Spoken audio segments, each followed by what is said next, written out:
हाँ चलें शुरू करें। चलिए स्टार्ट करते हैं। जय हिंद, जय हिंद। हाँ, ये जो हमेशा बना रहना चाहिए, क्योंकि जिस देश में आप रहते हो उसके लिए 2 लाइन तो बनता है? चलिए, इससे पहले हम लोग मेरे हिसाब से सुप्रीम कोर्ट और कैग को बहुत अच्छे से देख चुके हैं, ठीक है ना? कोई डाउट किसी को हो तो पूछ सकता है, ठीक है, कोई बात नहीं। अब देखिए, सुप्रीम कोर्ट के बाद से अगर हम लोग जस्ट स्टार्ट करें स्टेट को, राज्य को, तो थोड़ी नाइंसाफी हो जाएगी, क्योंकि सुप्रीम कोर्ट से संबंधित है हाई कोर्ट। तो एक काम करते हैं, पहले हाई कोर्ट को देख लेते हैं, फिर उसके बाद से स्टेट को भी देख लेंगे, ठीक है ना? तो आज का जो हमारा टॉपिक रहने वाला है, ये रहने वाला है हाई कोर्ट। हिंदी में क्या बोलते हैं इसको? उच्च न्यायालय। चलिए देखते हैं आर्टिकल कहाँ से शुरू होता है। 214, आर्टिकल 214। और मैं आर्टिकल के हिसाब से भी चलूंगा और सुप्रीम कोर्ट को कंपेयर करते हुए भी। तो शायद मैंने पिछले लेक्चर में आपको कुछ होमवर्क दिया था। दिया था क्या? दिया था? दिया था ना? शायद आपको याद नहीं हो, लेकिन हमको याद रहती है। हाँ, होमवर्क दिया था, किसने किया है कंप्लीट? 1-2। तो हमने होमवर्क क्या दिया था? हमने बोला था कि हाई कोर्ट के नाम और कौन कौन से स्टेट में उनका ज्यूरिडिक्शन आता है वो लिख के आइएगा। तो चलिए, जो लोग करके आए हैं उनके लिए बढ़िया है, जो लोग नहीं करके आए हैं उनको मैं बता दूं कि आप होमवर्क करते रहिए, नहीं तो फिर मज़ा नहीं आएगा, ठीक है ना? चलिए देखते हैं। उच्च न्यायालय की बात जब हम करेंगे तो भारत में देखिए, हमने एक डायग्राम आपको बता के समझाया था कि कैसे हमारे यहाँ भारत में न्यायपालिका की सिस्टम है। तो हमने बोला था कि हमारे भारत में इंटीग्रेटेड जुडिशियल सिस्टम है, मतलब एकीकृत न्यायपालिका है, जहां सबसे टॉप पे कौन सा है? सुप्रीम कोर्ट, नीचे क्या है? हाई कोर्ट, और उसके नीचे क्या है? डिस्ट्रिक्ट कोर्ट या फिर लोअर कोर्ट जिसको आप कहें। सुप्रीम कोर्ट हम लोग पढ़ चुके हैं, अब बारी है किसकी? हाई कोर्ट की। तो देखिए, आर्टिकल 214 कहता है कि भारत का प्रत्येक राज्य का एक हाई कोर्ट होगा। 2 या 2 से अधिक राज्यों का भी एक हाई कोर्ट हो सकता है। और मैंने इसीलिए आपको कहा था कि आप डिफरेंट टाइप के हाई कोर्ट को घर पे जाके एक बार देख लीजिएगा। तो हाई कोर्ट की बात करें तो वर्तमान में भारत में कितने राज्यों के पास हाई कोर्ट है? 25 राज्यों के पास हाई कोर्ट है अपना, ये ध्यान रखेगा। और अगर यूनियन टेरिटरी की बात करें, कितने ऐसे यूटी हैं जिनके पास खुद का अपना हाई कोर्ट है? तो आप कहोगे एक है दिल्ली और दूसरा कौन सा है? आप कहोगे जम्मू।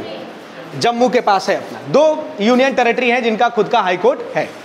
अब देखिए, कई सारे हाई कोर्ट हैं जिन हाई कोर्ट के जुरिडिक्शन 1 से अधिक राज्यों का है। जैसे एग्जाम्पल के तौर पे गुवाहाटी हाई कोर्ट, जिसके पास 4 राज्यों का जुरिडिक्शन है, असम, अरुणाचल, नागालैंड और मिजोरम के बारे में। इसी प्रकार अगर बात करें कलकत्ता हाई कोर्ट की, तो इसका जुरिडिक्शन अंडमान निकोबार के पास है। बॉम्बे हाई कोर्ट की बात करें तो बॉम्बे हाई कोर्ट के पास खुद बम्बई का, गोवा का, दमन दीव दादर नागर हवेली का कार्यभार है। उसके साथ साथ केरला हाई कोर्ट के पास अपने खुद का लक्षद्वीप का उसका जुरिडिक्शन है। पंजाब हाई कोर्ट, जिसको आप चंडीगढ़ हाई कोर्ट भी कह सकते हो नॉर्मली, उनके पास 3 राज्य हैं, एक हमारा पंजाब, दूसरा है हरियाणा और तीसरा है चंडीगढ़ खुद। तो ये कुछ ऐसे हाई कोर्ट है जिनके पास 1 से अधिक जुरिडिक्शन है।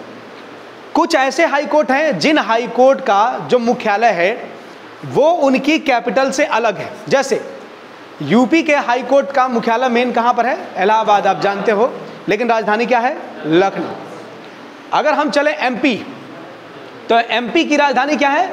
भोपाल, लेकिन हाई कोर्ट कहाँ पर है? जबलपुर। मैंने यही बोला था आपको देखने के लिए। अगर हम उत्तराखंड चलें तो उत्तराखंड की राजधानी देहरादून, लेकिन हाई कोर्ट नैनीताल। राजस्थान की राजधानी जयपुर, लेकिन हाई कोर्ट जोधपुर। यस। उसके अलावा और कोई आपके दिमाग में आ रहा? केरल का बताइए। केरल की राजधानी क्या है? केरल की राजधानी है तिरुवनंतपुरम, लेकिन हाई कोर्ट है एर्नाकुलम में, ठीक है ना? ये ध्यान रखिएगा। चेन्नई का, यानी तमिलनाडु का तो चेन्नई में है, आप सभी जानते हो। उड़ीसा का जहाँ हाई कोर्ट है अपना खुद का है वो। तो ये फिर बिहार का पटना, आप जानते हो। और कोई बताएगा? हाँ, छत्तीसगढ़ का बताइए। और कैपिटल क्या है? तो हाई कोर्ट कहाँ पर है? बिलासपुर, ठीक है ना? अच्छा, उसके साथ साथ ठीक है, बाकी ठीक है, मैक्सिमम जो राज्य हैं। आप एक बार घर पे जाके किस राज्य का हाई कोर्ट कहाँ पर है, एक बार मैच कर लीजिएगा, ठीक है ना। ऐसे हो सके तो एक दो मिस्टेक हो सकता है, तो घर पे आप कौन सा हाई कोर्ट कहाँ पर है ये देख लीजिएगा। चलिए अब हम बात करते हैं हाई कोर्ट के जजों की नियुक्ति के बारे में बात करते हैं। तो जैसे हमने बताया था कि सुप्रीम कोर्ट के जजों की संख्या शुरुआत में 7+1 थी, बाद में चल के 33+1 है, लेकिन हाई कोर्ट में जजों की संख्या फिक्स नहीं है। जजों की संख्या हाई कोर्ट में फिक्स नहीं है, यह डिपेंड करता है राष्ट्रपति जितना चाहेगा उसके अकॉर्डिंग जजों की संख्या को बढ़ाया या घटाया जा सकता है। लेकिन सुप्रीम कोर्ट में जजों की संख्या क्या है, फिक्स है, यह ध्यान रखेगा। इसी प्रकार जैसे उनकी नियुक्ति यानी सुप्रीम कोर्ट में जजों की नियुक्ति के लिए कॉलेजियम था, वैसे ही इनकी नियुक्ति के लिए क्या है, तो मैं बता रहा हूं कि जो सुप्रीम कोर्ट के टॉप 3 जज हैं, यानी 1+2, 1 में कौन आएगा, CJI यानी चीफ जस्टिस ऑफ इंडिया, और 2 अदर मुख्य जो वरिष्ठ न्यायाधीश होंगे वो लोग मिल करके ये तय करेंगे कि किसी भी हाई कोर्ट का CJHC यानी chief justice of high court कौन होगा, और किसी भी हाई कोर्ट का अदर न्यायाधीश यानी अदर जज कौन होगा, ये ध्यान रखिएगा। ये कौन तय करेगा, तो CJI 1+2 के मेंबर, ये लोग जिसको कहेंगे उसको राष्ट्रपति वहां पर क्या कर देगा, अपॉइंट कर देगा। फिलहाल एक एग्जांपल लेते हैं, मान लेते हैं यूपी के हाई कोर्ट के मुख्य न्यायाधीश CJHC यानी chief justice of high court की अपॉइंटमेंट करनी है, तो क्या होगा, सुप्रीम कोर्ट के मुख्य न्यायाधीश और जो सुप्रीम कोर्ट के टॉप जो 2 वरिष्ठ न्यायाधीश हैं, ये लोग मिलके, और अगर हाई कोर्ट के चीफ जस्टिस को चुनना है तो वहां उस राज्य के राज्यपाल से कंसल्ट करके राष्ट्रपति को नाम भेज देंगे, राष्ट्रपति उसको वहां का chief justice of high court appoint कर देगा। लेकिन अगर चीफ जस्टिस को उस हाई कोर्ट का नहीं बनाना है, अदर जस्टिस को अगर नियुक्त करना है यानी चीफ जस्टिस को नहीं करना है, तो सेम वही 3 मेंबर, अब पहले राज्यपाल से कंसल्ट किया, अब किससे कंसल्ट करेंगे, chief justice of high court से, और इनसे कंसल्ट करके किसको नाम भेजेंगे, राष्ट्रपति को, राष्ट्रपति उनको अपॉइंट कर देगा। यानी अपॉइंट करने की पावर किसके पास है, राष्ट्रपति। अगर चीफ जस्टिस को अपॉइंट करना है तो राज्यपाल से पूछकर, और अगर अदर जज को अपॉइंट करना है तो chief justice of high court से पूछकर करेगा। एक बार जब ये हाई कोर्ट के जज बन गए तो अधिकतम यानी मैक्सिमम उम्र कितना है, आप जानते हो कि हाई कोर्ट के न्यायाधीशों की जो मैक्सिमम उम्र है वो है 62 वर्ष, यानी कितना, और हाँ कोई साल नहीं है, 4 साल 5 साल 6 साल ऐसा नहीं है, मैक्सिमम कितना है, कोई भी हाई कोर्ट का न्यायाधीश मैक्सिमम 62 साल तक हाई कोर्ट का जज रह सकता है, ये ध्यान रखें। योग्यता क्या होगी, तो जैसे योग्यता हमने वहां पर देखा था, देखो दोनों को कंपेयर करके चलेंगे तभी काम बनेगा। जैसे वहां पर एलिजिबिलिटी हमने देखा था कि कितना वर्ष जज होना चाहिए, बताइए जरा हमें, हाँ 5 ईयर हाई कोर्ट का क्या होना चाहिए, जज होना चाहिए, या फिर 10 साल एडवोकेट, या फिर प्रेसिडेंट के नजर में एक बहुत ही बड़ा लॉ का जानकार होना चाहिए। यहां पर क्या है, यहां पर कहता है कि देखो या तो 10 साल क्या रहा हो, जज रहा हो, ध्यान रखिएगा 10 साल जज रहा हो, अब ये सब बात है हाई कोर्ट में थोड़ी ना रहेगा, किसी लोअर कोर्ट में रहे, और या तो 10 साल क्या किया हो, एडवोकेट प्रैक्टिस किया हो। तो इन 2 कंडीशन में किसी भी व्यक्ति को हाई कोर्ट का जज बनाया जा सकता है। ध्यान रखना, यहां पर राज्यपाल की नजर में विधि व्याता नहीं है, सिर्फ वहां पर है, यहां पर नहीं है, ठीक है ना, ये ध्यान रखिएगा। अच्छा, जब अब शपथ की बात करेंगे हम लोग कि इन सभी की शपथ कौन दिलाता है, तो आप सभी जानते हो जैसे सेंटर में शपथ दिलाता है हमारा कौन, राष्ट्रपति, वैसे ही राज्य में शपथ कौन दिलाएगा, राज्यपाल। रिमूवल का क्या प्रोसेस है, तो जो सेंटर में सुप्रीम कोर्ट के जज को हटाने के लिए प्रोसेस है, सेम प्रोसेस इनका भी है। तो आपको क्या करना है, पिछले वाला वीडियो देख लेना है, ठीक है, अगर कंफ्यूजन हो रहा होगा, ठीक है। अच्छा, ये तो रिमूवल की बात हो अपना। फिर उसके बाद से इनकी सैलरी की बात की जाए तो देखिए, सेंटर में यानी जो सुप्रीम कोर्ट के जज थे, न्यायाधीश थे, उनकी salary consolidated fund of India से, पेंशन भी कंसोलिडेटेड फंड ऑफ इंडिया से, लेकिन इनकी salary consolidated fund of state, राज्य के संचित निधि से, लेकिन पेंशन सेंटर के कंसोलिडेटेड फंड से। ये ध्यान रखेगा, इनकी सैलरी राज्य के कंसोलिडेटेड फंड से मिलती है, लेकिन इनका जो पेंशन होता है वो कहां से मिलता है? वो मिलता है केंद्र के कंसोलिडेटेड फंड से। अब देखिए, अब इनका स्थानांतरण कैसे करेंगे, मतलब इनको ट्रांसफर कैसे करने हैं। किसी भी जज को एक जज से दूसरी जगह, एक जगह से दूसरी जगह हमको ट्रांसफर करना है तो कैसे करेंगे, चलिए देखते हैं। ट्रांसफर करने के लिए 1 + 4 + 2, 1 + 4 + 2। अब कह रहे हो ये क्या है? ये तो हो गए हैं आपके कौन से? कॉलेजियम, याद है ना? कॉलेजियम में कितने मेंबर? सुप्रीम कोर्ट के टॉप 5 मेंबर की जो कमेटी होती है उसको हम क्या बोलते हैं? कॉलेजियम, जिसमें हमारा मुख्य न्यायाधीश भी होता है। तो ये 1 + 4 + ये 2 में कौन है? 2 में एक तो वहां का CJ हाई कोर्ट जहां से हम ट्रांसफर कर रहे हैं, ठीक है, जहां से ट्रांसफर कर रहे हैं, जहां से ट्रांसफर कर रहे हैं, और एक वहां का CJHC जहां पर ट्रांसफर हो रहा है। इन दोनों के रिकमेंडेशन से ट्रांसफर कौन करता है? राष्ट्रपति। यानी ट्रांसफर कौन करेगा? प्रेसिडेंट। लेकिन रिकमेंडेशन कौन करेगा? 1 + 4 + 2। ये 2 में कौन है? CJ ऑफ हाई कोर्ट जहां से कर रहे हो, और CJ ऑफ हाई कोर्ट जहां को आप, जहां पर वो जा रहा है। एक तो जहां से जा रहा है, एक जहां को जा रहा है। तो ये इनका ट्रांसफर का प्रोसेस है, ठीक है। इम्पीचमेंट प्रोसेस हो गया, ट्रांसफर प्रोसेस हो गया, ये सारी चीजें जो छोटी छोटी इलीगलिटी थी वो बात हो गई। अब देखिए, अगर हम आपसे कहें कि भारत का पहला हाई कोर्ट कौन सा है, तो आप कह देंगे कौन सा? कलकत्ता, ठीक है ना।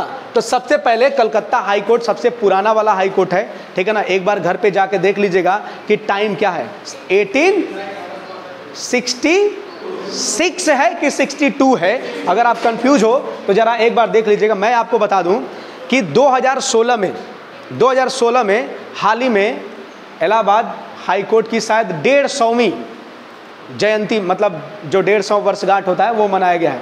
तो आप एक बार घर पे जाके देख लीजिएगा, 3 सेट कर लीजिएगा।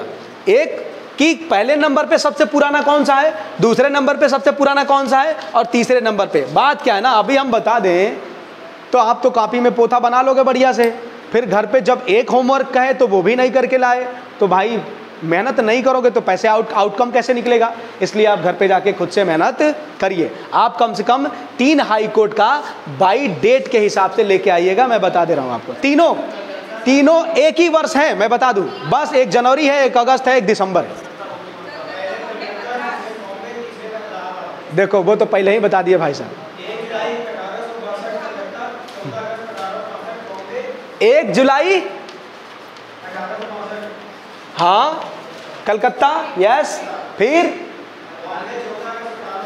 बॉम्बे, अभी बोला था ना अगस्त, बॉम्बे। फिर 14 अगस्त 1862, और तीसरा 17 मार्च 1866। तो अगर 1866 में इलाहाबाद हुआ तो 2016 में उसकी कौन सी वर्षगांठ होगी? 150। अभी तो मैंने बताया ना वो इलाहाबाद की, ठीक है, बढ़िया है। उन्होंने आप सभी का मेहनत बहुत ही कम कर दिया। अंदर से दिल से थैंक यू बोलना उसको, ठीक है ना। अरे तुम तो सोच रहे हो घर पे कॉपी खोलने से आज़ादी मिल गई। कॉपी काहे खोलेंगे, छू देंगे तो टच हो जाएगा, कोरोना हो जाएगा हमको, कॉपी छू देंगे, ऐसा है ना। कॉपी टच करते हो डेली? हाँ, छूना चाहिए पक्का। यही तो एक ऐसी चीज़ है जिससे आपको कोई दर्द नहीं होगा। चलिए, अच्छा, सैलरी की बात की जाए तो इनकी सैलरी, इनको कितना मिलता है हाई कोर्ट के मेंबर्स को? जैसे उनको सैलरी था 280, 250, यानी चीफ जस्टिस ऑफ इंडिया को सैलरी कितनी? 280, और अदर जो जज थे उनको कितनी? तो इनको यानी हाई कोर्ट में क्या हिसाब है? 250, 225। ध्यान रखिएगा, घर पे जाके इनकी सैलरी की बात हो रही है। चलिए अब हम लोग आर्टिकल के हिसाब से शुरू करते हैं, ठीक है। यानी अब एक एक करके आर्टिकल के हिसाब से हम लोग चलेंगे। तो देखिए, जैसे हमने आपको आर्टिकल बताया था 129, याद है किसी को? नहीं याद होगा। जिसमें मैंने बोला था कि supreme court as a court of record, याद है?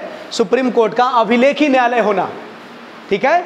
तो अभिलेखी न्यायालय में मैंने बोला था कि सुप्रीम कोर्ट के जजमेंट खुद क्या होते हैं? रिकॉर्ड के रूप में इस्तेमाल होते हैं। और सुप्रीम कोर्ट अपने कंटेम्प्ट के क्या कर सकता है? कंटेम्प्ट के लिए दूसरे को पनिश कर सकता है। और सुप्रीम कोर्ट के जो जजमेंट होते हैं वो स्वयं में एक प्रकार का लॉ होता है, ये ध्यान रखिएगा। तो इसलिए सुप्रीम कोर्ट को एक अभिलेखी न्यायालय होगा, वैसे ही हाई कोर्ट भी क्या होगा, एक अभिलेखी न्यायालय होगा। ये हमारा आर्टिकल कहता है 215। आर्टिकल 215 का टाइटल है high court as a court of record, यानी उच्च न्यायालय का कोर्ट ऑफ रिकॉर्ड होना, यानी अभिलेखी न्यायालय होना। और अभिलेखी न्यायालय को बहुत ही डिटेल वे में मैंने बताया है आपको पिछले क्लासेस में। अगर नहीं भी जानते हैं तो बस इतना ध्यान रखिएगा, अभिलेखी न्यायालय का मतलब होता है कि जो भी इसके जजमेंट होंगे वो एज ए रिकॉर्ड के रूप में फॉलो किए जाएंगे, सभी अदर कोर्ट पे लागू होगा, प्लस अगर कोई इनके जजमेंट को कंडेम्ड करता है तो वो उसके लिए सजा भी दे सकता है। यही होता है कोर्ट ऑफ रिकॉर्ड। नेक्स्ट अगर हम आर्टिकल चलेंगे तो जजों की नियुक्ति के बारे में बात किया गया आर्टिकल 217। तो जजों की नियुक्ति तो मैंने बता ही दिया कि जजों की नियुक्ति कैसे होगी हाई कोर्ट की। तो 1+2 मतलब एक हमारा मुख्य न्यायाधीश और 2 सीनियर मोस्ट न्यायाधीश राष्ट्रपति को क्या देंगे, रिकमेंड कर देंगे। अगर chief justice of high court की क्या करना है, अपॉइंट करना है तो राज्यपाल से परमिशन मतलब परामर्श, और अगर अदर जज को क्या करना है, अपॉइंट करना है तो chief justice of high court से परामर्श लेके करेंगे। तो ये हमारी जजों की क्या है, नियुक्ति है। आर्टिकल कौन सा है, 217 है। योग्यता बात हो ही चुकी है, 10 साल क्या हो, या तो जज रहा हो 10 साल या फिर वकील रहा हो। ध्यान रखिएगा राज्यपाल की नज़रों में विधि का ज्ञाता हो ऐसा कहीं पर मेंशन नहीं किया गया, ध्यान रखिएगा। नेक्स्ट अगर हम बात करें त्याग पत्र किसको देंगे, तो राष्ट्रपति का अपॉइंट अगर राष्ट्रपति कर रहा है तो त्याग पत्र भी किसको देंगे, राष्ट्रपति को। कार्यकाल मैंने बता ही दिया है कि 62 साल। उसके साथ साथ सैलरी जो है आर्टिकल 221 में है, यानी 221 में है। तो सैलरी के बारे में मैंने बता ही दिया कि सैलरी मिलता है कहाँ से, कंसोलिडेटेड फंड ऑफ स्टेट, और पेंशन कहाँ से मिलता है, कंसोलिडेटेड फंड ऑफ सेंटर, ये मैंने बता दिया है। रिमूवल मैंने बता दिया है कि जैसे चीफ जस्टिस ऑफ इंडिया को हटाते हैं वैसे ही हम किसको हटाते हैं, हाई कोर्ट के जजों को हटाते हैं। ठीक है, तो कोई दिक्कत नहीं।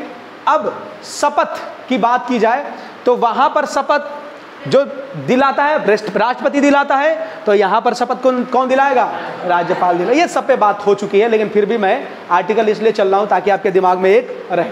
फिर उसके बाद से आर्टिकल 220 ये कहता है कि आफ्टर रिटायरमेंट आपके प्रैक्टिस पर ये रोक लगाता है।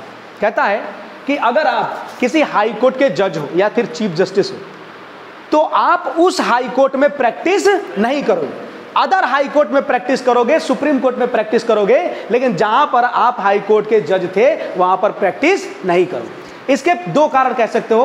कारण नंबर फर्स्ट, पहली बात, जहां पर कर रहा है फिर से प्रैक्टिस करने लगेगा तो जजों की गरिमा पर थोड़ा सा ठेस पहुंचेगा, उतनी रिस्पेक्ट नहीं होगी। एक बहुत ही रिस्पेक्टफुल पोस्ट होता है ना ये। और दूसरी बात, अगर वहीं पर जज है अब वहीं पर वकील बन गया बाद में तो क्या होगा, पहले से उसकी सेटिंग थी, अरे भाई उसमें वर्चस्व होगा कि नहीं होगा, तो जैसे चाहेगा वैसे मोड़ देगा। तो इसलिए इन सबको बचाने के लिए हमने क्या कर दिया है, अगर आप करोगे प्रैक्टिस तो दूसरे हाई कोर्ट में, इस हाई कोर्ट में आप प्रैक्टिस नहीं करोगे, ये ध्यान रखिएगा। वेतन भत्तों की बात हो चुकी है कि chief justice of high court का वेतन कितना होगा, 250, और अदर न्यायाधीशों का वेतन कितना होगा, 225। इस पे बात हो चुकी है। फिर अब हम बात करते हैं ट्रांसफर पे। तो ट्रांसफर की आर्टिकल है आर्टिकल 222। तो ट्रांसफर के बारे में भी मैंने बता दिया है, कैसे ट्रांसफर करना है, 1+4+2, यानी जहां से एक तो कोलेजियम 5 मेंबर प्लस एक तो जहां से कर रहे हैं वहां के chief justice of high court से परमिशन, और एक जहां को कर रहे हैं वहां के chief justice of high court के से परमिशन। तो आपको मैंने ट्रांसफर भी पहले से ही बता दिया है, तो इसको भी आप ध्यान दें। अब नेक्स्ट है हमारा आर्टिकल 223, और ये डील करता है एक्टिंग सीजेआई के बारे में।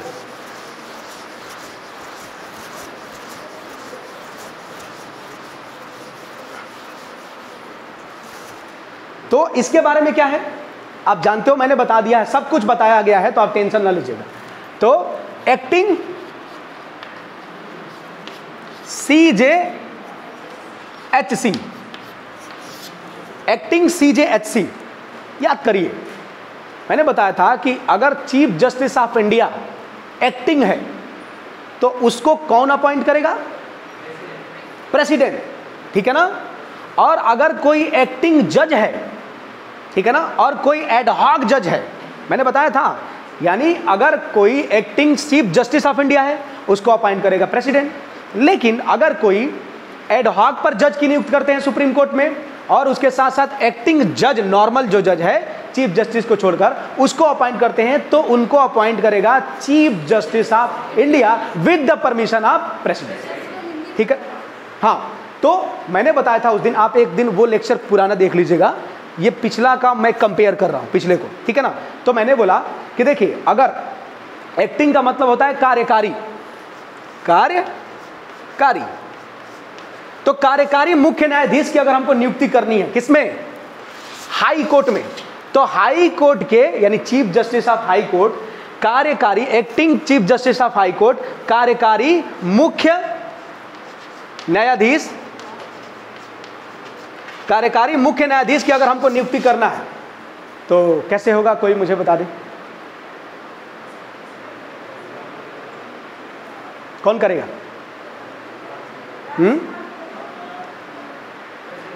प्रेसिडेंट करेगा, ध्यान रखिएगा, कौन करेगा? प्रेसिडेंट करेगा। कार्यकारी chief justice of high court की नियुक्ति कौन करेगा? प्रेसिडेंट। और ये हमारा कौन सा है आर्टिकल 223, ठीक है ना, ध्यान रखिएगा। हाई कोर्ट के कार्यकारी मुख्य न्यायाधीश की नियुक्ति कौन करेगा? प्रेसिडेंट करेगा, ये ध्यान रखिएगा। अच्छा, अब आइए नेक्स्ट है हमारा आर्टिकल 224, आर्टिकल 224, और इसमें दो चीजें हैं। आर्टिकल 224,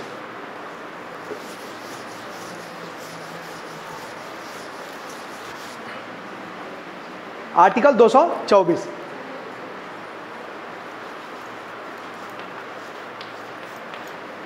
देखो, ये डील करता है ना, पहला तो एक है एडिशनल जज, ठीक है ना, एडिशनल जज, और दूसरा क्या है, एक्टिंग जज। तो देखिए, जैसे हमने वहां पर क्या बताया था आपको, सुप्रीम कोर्ट को, सुप्रीम कोर्ट में दो प्रकार के जज होते हैं, एक एक्टिंग और एक एड हॉक। एड हॉक जज हाई कोर्ट में नहीं होता, ये ध्यान रखिएगा, एड हॉक जज हाई कोर्ट में नहीं होता, ये गांठ बांध के रख लीजिएगा। हाई कोर्ट में जो जज होता है वो कौन होता है? एक एडिशनल जज यानी अतिरिक्त जज, और एक कौन सा हो जाएगा? एक्टिंग जज। एक्टिंग जज का मतलब होता है कार्यकारी जो जज होते हैं। कार्यकारी जज का मतलब वह है, तो मैंने उस दिन बताया था क्या, कि जो मेन आदमी है अगर वो आदमी काम पर नहीं आ रहा है तो उसकी जगह पर हम टेम्पररी रूप से किसी को बुला लेते हैं, तो उसको हम बोलते हैं कार्यकारी करना। तो जहां पर, वहां पर कौन कर रहा था? वहां पर राष्ट्रपति के अनुमति से मुख्य न्यायाधीश कर रहा था, तो यहां पर भी राष्ट्रपति की अनुमति से यहां का क्या करेगा? मुख्य न्यायाधीश करेगा। किसकी? कार्यकारी की। कब करेगा कार्यकारी की नियुक्ति? कार्यकारी की नियुक्ति तब करेगा जब जो मेन न्यायाधीश होगा वो न्यायाधीश क्या करे? अपने पद पर नहीं चल रहा है, कहीं एब्सेंट चल रहा है या फिर कहीं जा रहा है, कहीं घूम रहा है, कुल मिला जुला के वो रिक्त जो सीट है वो वैकेंट है, तो इस केस में एक्टिंग जजों की नियुक्ति किया जाएगा, ये ध्यान रखेगा। अब दूसरा क्या है? एडिशनल जज। एडिशनल जज क्या है? जब कार्य का बोझ बढ़ जाए, ठीक है ना। और एक और चीज ध्यान रखना, एक्टिंग तब तक काम करेगा जब तक पुराना वाला नहीं है, जैसे ही पुराना वाला आएगा ये भाई साहब चले जाएंगे, क्योंकि टेम्पररी है ना, ये ध्यान रखेंगे। एडिशनल जज तब होगा जब क्या होगा? कार्य का बोझ बहुत ही ज्यादा होगा, ठीक है ना। मान लीजिए बहुत सारे केसेज आ रहे हैं हाई कोर्ट वगैरह में, तो बहुत सारे हाई कोर्ट में अगर केसेज आ रहे हैं तो एडिशनल जज को हम नियुक्त कर देंगे, क्योंकि कह देंगे कि कार्य का बोझ भाई साहब बहुत बढ़ रहा है, इसलिए हम इनको नियुक्त कर देते हैं। इनकी नियुक्ति कितने दिन के लिए होती है?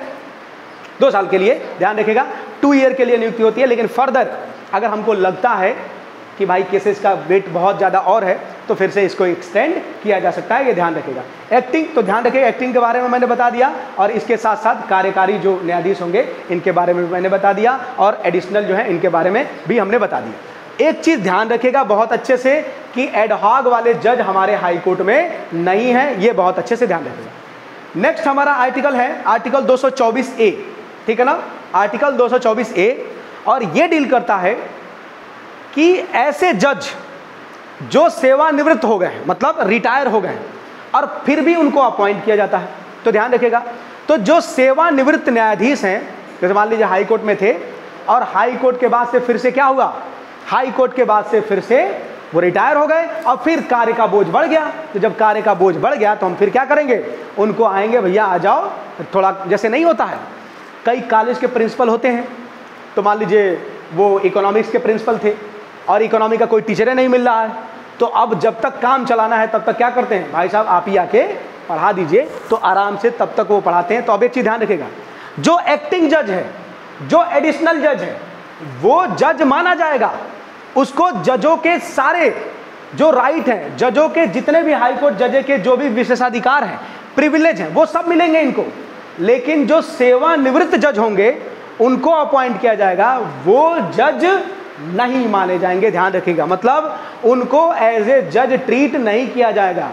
जज ट्रीट नहीं किया जाएगा, इसका मतलब क्या हुआ, इसका मतलब सिर्फ इतना हुआ कि उनको हाई कोर्ट के जजों के समान जो सुविधाएं मिलती हैं वो सुविधाएं उनको नहीं दी जाएंगी, बस इसका मतलब ये। ठीक है, तो एडिशनल और उसके साथ साथ एक्टिंग दोनों की नियुक्ति हमारा राष्ट्रपति करता है। ध्यान रखिएगा, आगे चलते हैं। अब देखिए, और सेवानिवृत्त के भी वही राष्ट्रपति की पूर्व अनुमति से जो हमारा है ये कर लेगा। आगे चलिए, अब देखिए आर्टिकल 225, और आर्टिकल 225 डील करता है जुरिडिक्शन ऑफ हाई कोर्ट, यानी हाई कोर्ट की अधिकारिता के बारे में। याद करो आर्टिकल 131 मैंने बोला था कि original jurisdiction of supreme court, यानी कौन से केस हैं जो डायरेक्ट सुप्रीम कोर्ट में लाए जाएंगे, उनकी सुनवाई सुप्रीम कोर्ट में ही होगी। तो वो कौन से केस थे,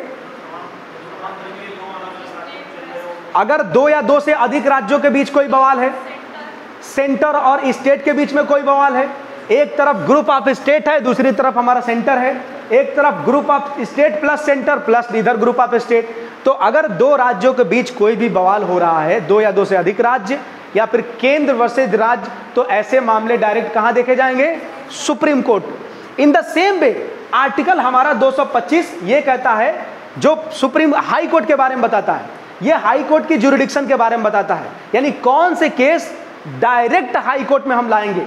तो हाई कोर्ट की ओरिजिनल जुरिडिक्शन, तो आप कहोगे देखो, अगर किसी भी प्रकार का, अगर हम कहें कि जो एमपी है यानी सांसद है, विधायक है, जो हमारे विधायक लोग जी लोग हैं, और उसके साथ साथ जो हमारे एमएलसी हैं, यानी राज्य की विधानसभा का एक दूसरा पार्ट होता है जिसको हम उच्च सदन कहते हैं, विधान परिषद। तो विधान परिषद के, विधानसभा के और जो सांसद होंगे, इनसे संबंधित कोई भी अगर विवाद होता है, वो विवाद सीधे कहाँ जाएगा, हाई कोर्ट में जा सकता है।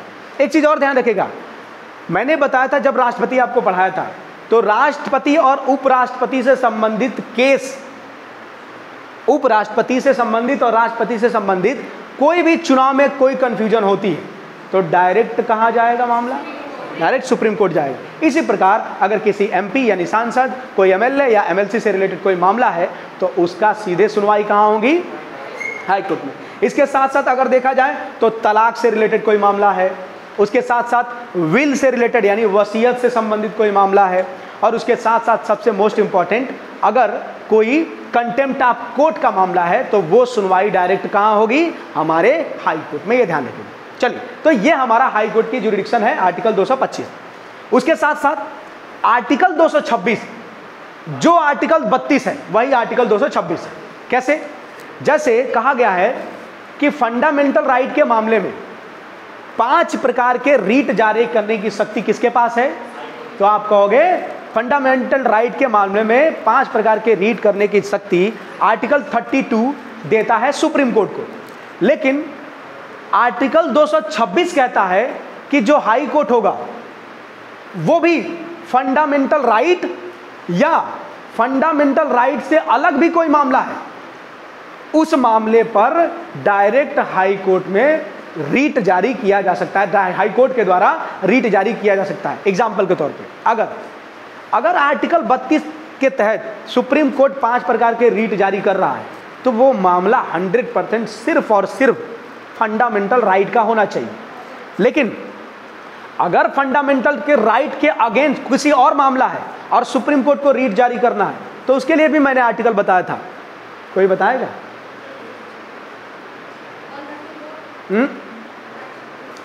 अगर सुप्रीम कोर्ट को फंडामेंटल राइट के अलावा किसी अदर इस मामले पर 5 प्रकार के रीट जारी करने हैं तो वो कौन सा आर्टिकल था? 139। यस, तो देखो आर्टिकल 32 सिर्फ सुप्रीम कोर्ट, को ये राइट देता है कि फंडामेंटल राइट पर ही आप इस 5 प्रकार के रीट जारी करोगे, अलग कोई मामले पर रीट जारी करोगे तो 139। लेकिन हाई कोर्ट का सिर्फ एक ही आर्टिकल, कौन सा, 226, ये कहता है कि चाहे फंडामेंटल राइट और चाहे कोई अदर इशू, किसी भी इशू पर हाई कोर्ट चाहे तो 5 प्रकार के रीट जारी कर सकता है। और किनको किनको 5 प्रकार के रीट पता है? बस एक लौता हाथ, 2 3। अरे यार ये क्या कर रहे हो तुम लोग? हाँ, एक बार मतलब ऐसे चलोगे नहीं, हम वोट ऐसे करेंगे, पहला नंबर, दूसरा नंबर, तीसरा नंबर। बाकी लोगों को नहीं पता है, आप पीछे के लेक्चर जरूर देखिएगा। आप लोग शुरुआत के लेक्चर देख के नोट्स बना लीजिए, ठीक है ना? क्योंकि हाँ बताइए 5 प्रकार के रीट। हाँ, हेबियस कॉर्पस, प्रोविजन, सर्टेरॉरी, फिर क्वो वारंटो, और क्या था, मैंडेनेस। ठीक है, बढ़िया। अच्छा ये बताइए, एक मैं पूछूंगा सिर्फ ऐसे, हम आपको सिचुएशन दे रहे हैं, आप बताइएगा कौन सा रीट जारी होगा।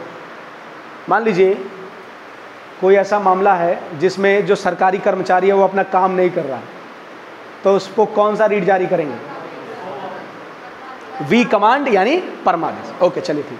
अब देखिए, अब हम लोग नेक्स्ट बात करेंगे जुरिडिक्शन की। बात तो हो चुकी कि जुरिडिक्शन कौन कौन से मामले में हाई कोर्ट के पास है, फंडामेंटल राइट के मामले में, तलाक के मामले में, उसके साथ साथ एमपी एमएलए एमएलसी के मामले में कोई इशू आता है तो, फिर उसके साथ साथ वसीयत के मामले में, कंटेम्प्ट ऑफ कोर्ट के मामले में डायरेक्ट जुरिडिक्शन है किसका? हाई कोर्ट का। अब हम बात करते हैं अपीलीय अधिकारिता, appellate jurisdiction of high court. जैसे एपिलिएट जुरिडिक्शन ऑफ, मतलब appellate jurisdiction of supreme court मैंने बताया था, याद करिए आप, कि सुप्रीम कोर्ट में अपील करने की शक्ति, एक सिविल मामला और एक क्रिमिनल मामला। तो बताओ सिविल मामले में यानी दीवानी केस में कितने रुपए का, कितने अमाउंट का केस आप डायरेक्ट सुप्रीम कोर्ट में ले जा सकते हो, मतलब सुप्रीम कोर्ट में अपील कर सकते हो? कोई अमाउंट तय नहीं है, किसी भी अमाउंट के राशि के केस को आप सुप्रीम कोर्ट में अपील कर सकते हो दीवानी मामले में। लेकिन अगर कोई क्रिमिनल केस है, ठीक है ना, आपराधिक मामला है, तो आपराधिक मामले में कब आप सुप्रीम कोर्ट में बिना किसी सर्टिफिकेट के डायरेक्ट सुप्रीम कोर्ट में आप उस मामले को ले जा सकते हो? डायरेक्ट नहीं, मतलब हाई कोर्ट से सुप्रीम कोर्ट में। हाँ, या तो 10 साल से ज्यादा सजा हो, या तो फांसी की सजा हो, या तो उम्र कैद की सजा हो, तो आर्टिकल 134A का सर्टिफिकेट की आवश्यकता नहीं है। लेकिन अगर 10 साल से कम का मामला है और सर्टिफिकेट है तो आप जा सकते हो। अगर 10 साल का कम का मामला है, सर्टिफिकेट नहीं है, तो नहीं जाओ। लेकिन हाई कोर्ट कहता है कि देखो, अगर किसी भी केस में लोअर कोर्ट से आपको 7 साल से अधिक की सजा मिली, अगर लोअर कोर्ट से 7 साल के अधिक की सजा आपको मिली है, तो आप हाई कोर्ट में क्या कर सकते हो? हाई कोर्ट में अपना आराम से अपील कर सकते हो। दीवानी मामलों में, यानी कह सकते हो कि सिविल मामलों में ऐसी कोई अमाउंट लिखित में नहीं है। तो बस आपको ध्यान रखना है, 7 साल के ऊपर का मामला है तो आप हाई कोर्ट में जा सकते हो, और अगर किसी भी अमाउंट का राशि का पैसा है, 1 रुपया, 10 रुपया, 50 रुपया, तो भी आप हाई कोर्ट में जा सकते हो। सिविल मामले में कोई अमाउंट फिक्स नहीं किया गया है, क्रिमिनल मामले में 7 साल है, ये ध्यान रखें। अच्छा, अब हम जब आगे बढ़ेंगे तो नेक्स्ट हमारा आर्टिकल है आर्टिकल 228, और ये है कि हाई कोर्ट में केस को ट्रांसफर करना, आर्टिकल 228। अब आर्टिकल 228 कहता है कि जितने भी किसी लोअर कोर्ट में अगर कोई केस चल रहा है तो उस केस को कहां पर ट्रांसफर किया जाएगा? हाई कोर्ट में। अगर कोई कॉन्स्टिट्यूशनल का कोई ऐसा प्रश्न है जिसमें हाई कोर्ट चाहता है कि हम इस पर सुनवाई करें, तो हाई कोर्ट अपने किसी मामले को क्या करा सकता है? अपने यहाँ पर ट्रांसफर करा सकता है। ये हमारा आर्टिकल कौन सा है? आर्टिकल 228। उसके साथ साथ आर्टिकल 230 कहता है कि अगर हम चाहें, अगर संसद चाहे, अगर पार्लियामेंट चाहे, तो किसी एक हाई कोर्ट के जुरिडिक्शन को किसी यूनियन टेरिटरी के लिए बढ़ा सकता है। फॉर एग्जाम्पल, जैसे दिल्ली हाई कोर्ट है, ठीक है ना, मान लीजिए अगर दिल्ली हाई कोर्ट नहीं रहता तो अगर संसद चाहे तो यूपी के हाई कोर्ट में ही दिल्ली का जुरिडिक्शन लगा देता, ताकि दिल्ली के कोई भी केस होते तो कहाँ आते? यूपी आते। तो यही कहने का मतलब है, अगर किसी केंद्र शासित प्रदेश के पास अपना खुद का हाई कोर्ट नहीं है तो उस केस में चाहे संसद तो किसी भी हाई कोर्ट के जुरिडिक्शन को किसी भी यूनियन टेरिटरी के लिए बढ़ा सकती है और किसी भी यूनियन टेरिटरी के लिए घटा भी सकती है, ये ध्यान रखें। ओके, ये हमारा हो गया आर्टिकल 230। अब देखिए, ये हाई कोर्ट का हमारा मामला हो गया समाप्त, यानी हाई कोर्ट के सारी बातें हम लोगों ने कर ली हैं। तो हाई कोर्ट में अगर आपको अभी कोई प्रश्न हो तो आप हमसे पूछ सकते हो, फिर हम लोग आगे स्टार्ट करें। मैंने सारे डायमेंशन कवर कर लिए, अगर जिसको कोई कन्फ्यूजन होगा घर पे जाके एक बार वीडियो देख लेंगे। देखो, मैं तेज़ी से थोड़ा इसलिए चला हूँ क्योंकि आधी से ज़्यादा बातें आप जानते हो। एपिलिएट जुरिडिक्शन क्या होता है बता चुके हैं हम, अभिलेखी न्यायालय क्या होता है बता चुके हैं हम, एक्टिंग जज क्या होता है बता चुके हैं हम, स्थानांतरण कोलेजियम, ये सारी बातें बात हो चुकी है। इसलिए जो लोग अगर पहली बार आए हैं या फिर उस दिन गायब थे, जिनको लगता है कुछ सूचना नहीं मिली हमको क्लास की, तो वो जाके क्लास देख लेंगे, क्लास देख के फिर ये क्लास देखेंगे तो उनको बेहतर तरीके से और समझ में आएगा। बाकी जो लोग उस दिन आए होंगे, हमको नहीं लगता है कि उनको कोई भी प्रकार की दिक्कत होगी। अगर कोई दिक्कत हो तो वो पूछ सकते हैं।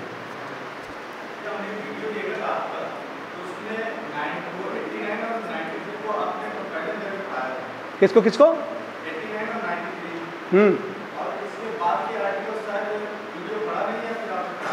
नहीं नहीं, देखो जैसे क्या है ना, चार चीज़ें हैं, 89, 90, 91, 92, ये डील करता है किससे? तो आप कह दोगे कि ये डील करता है स्पीकर ऑफ द हाउस के। और 93, 94, 95, 96, ये चारों आर्टिकल, इसके आर्टिकल में मैंने बोला था कि बेसिकली आर्टिकल ज़्यादा इंपॉर्टेंट नहीं है, इसकी थियरी इंपॉर्टेंट है।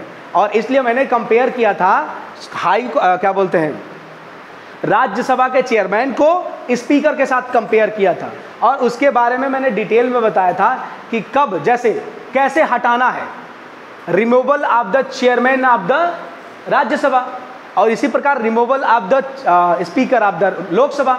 तो इन दोनों को रिमूव करने की प्रोसेस एक जैसी है। तो हमने एक को बता दिया था, दूसरे को कह दिया था कि सेम वैसा ही है, वो बात है, ठीक है ना। यानी अगर हम चेयरमैन को जैसे हटाते हैं वैसे ही हम स्पीकर को हटाते हैं, अगर डिप्टी चेयरमैन को हटाएंगे वैसे यहाँ पर डिप्टी स्पीकर को हटाएंगे। अगर चेयरमैन वहाँ पर बैठा है, उसकी क्या चल रही है, उसको इम्पीच करने की प्रोसेस चल रही है, तो वो क्या होगा, मैंने बताया था कि वो कास्टिंग वोट नहीं देगा। तो वो सारी बातें जैसे 89 में है राज्यसभा के लिए या फिर स्पीकर के लिए, वैसे ही 93 के लिए। 93 के बाद से शायद हमने आर्टिकल नहीं बताया था, हमने कुछ छोटे मोटे ऐसे चीज़ें थी जिसको बताया था, शायद पार्लियामेंट प्रिविलेज बताया था, आर्टिकल 105 बताया था, जिसमें संसदीय विशेषाधिकार के। अच्छा, हाँ, तो शायद 105, देखो पार्लियामेंट जो प्रिविलेज है वो आर्टिकल 105 में जो 40 दिन पहले वाला 40 दिन बाद वाला बात है। फिर एक हमने बताया होगा आपको जो हाँ आर्टिकल, देखो एक चीज समझो, देखो बात समझो, मैं बता रहा हूँ। हाँ बिल्कुल ठीक है। देखो अब हम तुम्हें बता रहे हैं बच्चा, देखो आर्टिकल बेसिकली, अरे अब तो सुन तो लो हमें प्रभु, खाली बोलने का, नेचुरल जस्टिस कहती है कि सबको बोलने का अधिकार मिलना चाहिए, अब हमें भी बोल लेने दो, ठीक है। देखो बात को समझो, हमारे पॉलिटी में अगर आर्टिकल देखे जाएं तो कितने हैं, 395, लेकिन अगर उसको ABCD भी गिन लो तो वो 500 के करीब हो जाएंगे, ठीक है ना। और अगर आप पिछले साल के पेपर उठाओ तो मोस्टली 20 से 25 ऐसे आर्टिकल हैं जो आपको याद होने चाहिए। हाँ बस, बाकी किसी एग्जाम में आर्टिकल आपको नहीं पूछा जाता, आप बेसिकली बस आर्टिकल की थियरी ध्यान रखिए, ठीक है। हाँ, आपको आर्टिकल याद कितने तक रखना चाहिए, अगर इसकी बात की जाए तो अगर आप आर्टिकल सिर्फ प्रेसिडेंट तक याद है आपको तो वो मैक्सिमम है 61 आर्टिकल। अगर आप 61 तक याद है तो आप बाहुबली हो, फिर आपको याद करने की आवश्यकता ही नहीं। उसके बाद से आपको सीधे पहुंचना है 76, 78, 79, 80, 81, फिर 89, 93, 100 में, क्योंकि वो 60 दिन वाला मामला है, 105, फिर 108, 10, फिर 10 के बाद से 12, 17, 21, 22, 23, 24, 129, 29 के बाद से 133, 34, उसके बाद से 139, उसके बाद से फिर आगे आ जाइए 143, ऐसे करके चलना है। सारे आर्टिकल वैसे मैं कोशिश करता हूं कि आपको मैं बताता चलूं, और जो हाई कोर्ट सुप्रीम कोर्ट में जो आर्टिकल है, इसलिए मैं जानबूझ के आपको बताते चल रहा हूं, ताकि मान लो अगर कहीं पर भी ऐसी बात आ गई तो आप काम कर लीजिएगा, आप आर्टिकल नोट कर लीजिएगा। प्लस रही बात अगर कोई आर्टिकल बीच में छूटता है, उसके लिए दवाई ये है कि मेरे जो नोट्स बनाए पड़े हैं, जो बहुत ही अच्छी तरीके से पूरा लक्ष्मीकांत है उसमें, उस नोट्स को मैं दिखा चुका हूं, और जैसे ही अगर उस पर ऊपर से मिलता है व्यवस्था तो मैं नोट्स आपको दे दूंगा, तो जो आपके आर्टिकल छूटे हैं ना वो उसमें आ जाएंगे। प्लस आपका टेस्ट भी होने वाला है, तो जो चीज़ें टेस्ट में आ जाएंगी, अब प्रीवियस ईयर के पेपर जब आप देखोगे तो वो जब मेंशन करोगे तो आपको खुद पता चल जाएगा कि कौन से आर्टिकल ठीक है, कौन से आर्टिकल ठीक नहीं है। तो अगर सब आर्टिकल याद करना है तो फिर तो बेयर एक्ट उठाओ और सुबह शाम लेके रट्टा मार जिंदाबाद करो, लेकिन सब आर्टिकल याद नहीं करना, क्योंकि देखो कितना याद करोगे, एक लिमिटेशन है ना। अगर आपको यूपीएससी का एग्जाम देना है तो ये भी लिखा है, ये कहीं लिखा थोड़ी नहीं कि हम आर्टिकल नहीं पूछेंगे, और ये भी नहीं लिखा है कि हम आर्टिकल पूछेंगे। तो इसलिए यहाँ पर इंटेलिजेंस ये है कि कहा जाता है कि यूपीएससी के सिलेबस में एवरीथिंग ऑन द अर्थ या फिर everything in the solar system सब यूपीएससी में पढ़ना है।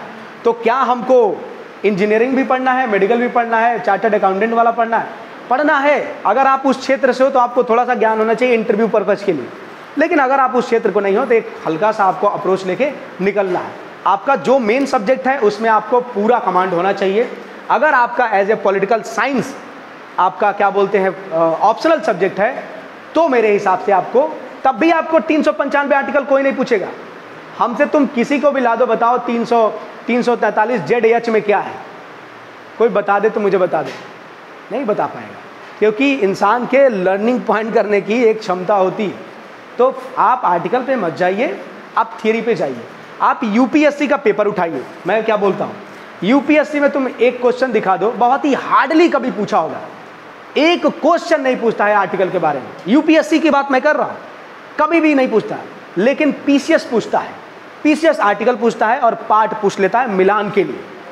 तो पीसीएस के लिए आर्टिकल सही है, आप उसको याद करते जाइए, और यूपीएससी के लिए आप थियरी पे ध्यान दीजिए। इसीलिए और जहाँ पर भी जो आर्टिकल ज़रूरी होंगे वो आर्टिकल मैं आपको ज़रूर बताऊंगा, ये आप हम पे विश्वास रखिए। 93 इंपॉर्टेंट है तो मैंने बताया है, 89 इंपॉर्टेंट है तो मैंने बताया है, बाकी उसके बीच में मैंने नहीं बताया है, इसका मतलब उसका कोई ज़्यादा ज़रूरत नहीं, ठीक है ना। चलो, बाकी तुम्हें अगर एक्स्ट्रा में कुछ जाना है तो तुम पूछ सकते हो। हाँ बोलो।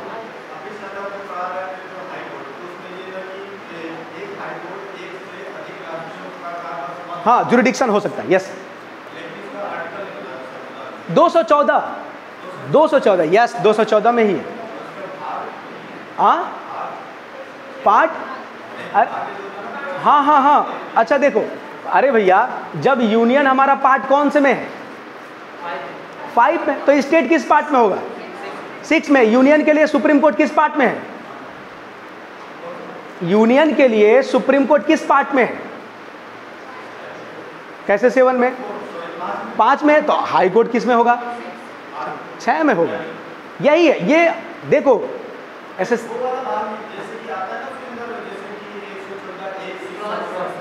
नहीं यार, अब ABCD नहीं पढ़ना आपको ना, आप बात को समझो। आपको ABCD ऐसे पढ़ने लगोगे तब तो तुम आर्टिकल 243 में 4 साल लगाओगे। 243 में ABCD हमें नहीं पढ़ना है, बात को समझो, थियरी पढ़नी है। तुम किसी भी कहीं पे भी जाके देखो, किसी भी टीचर में जहाँ पे भी देखना है, ABCD कोई नहीं पढ़ाता बच्चा, ABCD नहीं पढ़ना हम लोगों को। हमको आप एक काम करो ना, मैं क्या बोलता हूँ, आप कौन सा मैटर रिलेवेंट है, कौन सा मैटर रिलेवेंट नहीं है, ये आप कैसे तय करोगे, एग्जाम के पेपर से। आपने एग्जाम पेपर देखा है तो लाओ मुझे दिखाओ आर्टिकल 214 का ABCD कहीं पूछा हो तो। हाँ, तो इसलिए तो मैं बता रहा हूँ ना, इसीलिए मैं बता रहा हूँ कि नहीं पूछा जाता, ठीक है ना, बेफिक्र रहो। देखो हम जितना आपको बता रहे हैं ना, तुम खाली उतना तैयार करके जाओ, और तुम्हारे क्वेश्चन एक छूट जाए तो फिर आना हमसे और बताना पांडे जी आपने बोला था नहीं आया, ठीक है ना, बेफिक्र रहो, मैटर में तुम टेंशन बिल्कुल भी ना हो, ठीक है। चलिए अब हम लोग आते हैं, हाई कोर्ट हो गया ना हमारा, अब आइए चलिए हम लोग आते हैं पार्ट कौन सा, 6 हमारा होगा, और इसका टाइटल क्या होगा हमारा, स्टेट। तो स्टेट के बारे में भी देखो, अब मैं ज़्यादा नहीं बताने वाला हूँ क्योंकि प्रेसिडेंट के बारे में बहुत बात हो चुकी है। और हाँ, आर्टिकल वाइज मैं चलूँगा, पहले थियरी फिर आर्टिकल चलेगा। तो चलिए देखते हैं, हमारा स्टेट की बात होती है, राज्य की बात होती है, तो चलिए देखते हैं। आइए, पहले कॉन्सेप्ट फिर आर्टिकल वाइज जब चलेंगे तो तुम लिखते रहना, ठीक है। आओ,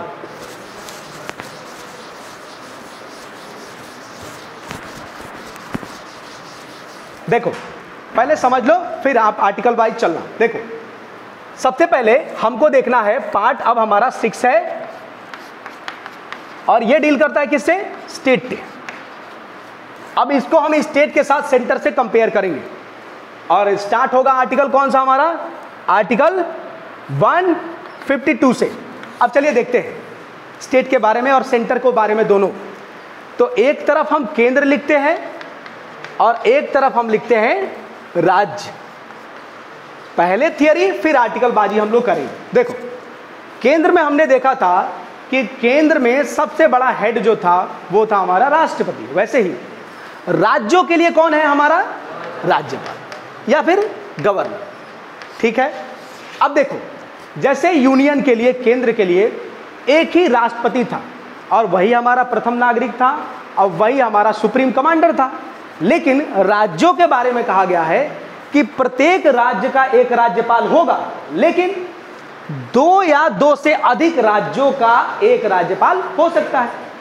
प्रेसिडेंट के केस में ऐसा नहीं था, राष्ट्रपति के केस में ऐसा है, राज्यपाल के केस में ऐसा है कि 2 या 2 से अधिक राज्यों का एक राज्यपाल हो सकता है। अच्छा, अगर कभी भी एक राज्यपाल 2 या 2 से अधिक राज्यों का काम देखता है तो उसकी सैलरी की बात जब हम करेंगे तो उसकी सैलरी हमेशा उन 2 या 2 राज्य, जितने भी राज्य हैं, उनके कोऑपरेशन से मिलेगी। मतलब वो दोनों आपस में तय कर लेंगे और उसके हिसाब से सैलरी मिलेगी। इसका बात नहीं है, इसका मतलब ये नहीं कि अगर राज्यपाल को 3.5 लाख सैलरी मिलती है एक राज्य में तो 2 राज्य का करेगा तो 7 लाख, ऐसा नहीं है। कैसा है कि दोनों को, अगर 2 राज्यों का काम कर रहा है तो भी उसको सैलरी कितनी मिलेगी? उतनी ही मिलेगी जितनी उसको पहले मिलती थी, बस राज्यों का हिस्सा थोड़ा डिफरेंस हो जाएगा। इसके साथ साथ अब जो राज्यपाल होगा हमारे भारत का, हमारे राज्यों का, तो हर राज्यों का एक राज्यपाल होगा, लेकिन 2 या 2 से अधिक राज्यों का एक राज्यपाल हो सकता है। इसके लिए एक संशोधन हुआ था, 7th कॉन्स्टिट्यूशनल अमेंडमेंट, ठीक है ना।